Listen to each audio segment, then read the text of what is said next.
আমিও দৌড়। ফাতিহার আপু জ্বর তুফানে দৌড়ে আসতেছে।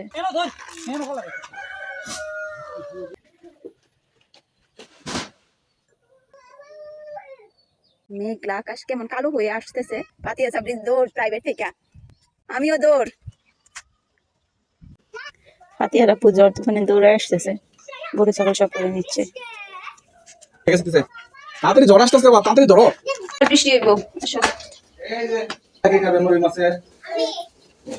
দুজন খেলা মাথায় একটা দুজন খেলা কি হবে? তুমি এক্সেলেন্ট, ফাতে এক্সেলেন্ট, ঠিক আছে?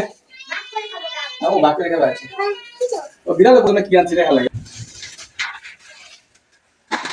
দাও দাও তাড়াতাড়ি তাড়াতাড়ি বৃষ্টি হইতেছে। বৃষ্টি শুরু হয়ে গেছে। মাছ খেতে তাড়াতাড়ি পাল্টা যাবে।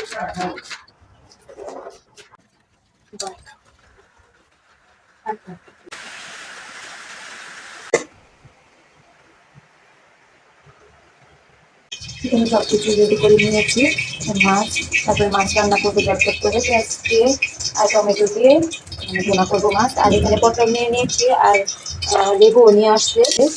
এখন হচ্ছে কারেন্ট নাই, লাইটের চার্জ কমে আসতেছে। আর দ্বিতীয়ত হচ্ছে যে সমস্যা, ওটা হচ্ছে গ্যাস শেষ হয়ে যাওয়ার সম্ভাবনা আছে। তো ওই ঘরেও রান্না করার মতো সম্ভব হচ্ছে না।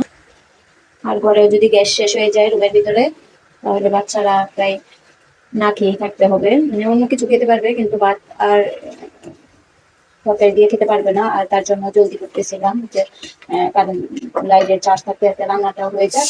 আর গ্যাস থাকতে থাকতে যদি রান্নাটাও করে ফেলতে পারি তাহলে অন্তত হয়ে যাবে। আর জলদি কিভাবে অল্প সময়ের মধ্যে রান্না করতে পারি তখন রান্না করবো। মশলা কষাই করতে করতে আমি সব মশলা দিয়ে মশলাটা কষিয়ে টমেটোগুলো 2 মিনিটের মতো কষানো হয়েছে। এখন মাছগুলো একটু কষিয়ে নেবো। কেউ খাইতে চায় না। আর মাথাটা দিয়ে দিচ্ছি, বাচ্চারা মাথা পছন্দ করে। কিছু রুমা দিয়ে নিয়েছি। এখন এগুলো একটু কষিয়ে নেবো, কষিয়ে তারপর ঝোল দিয়ে দেবো।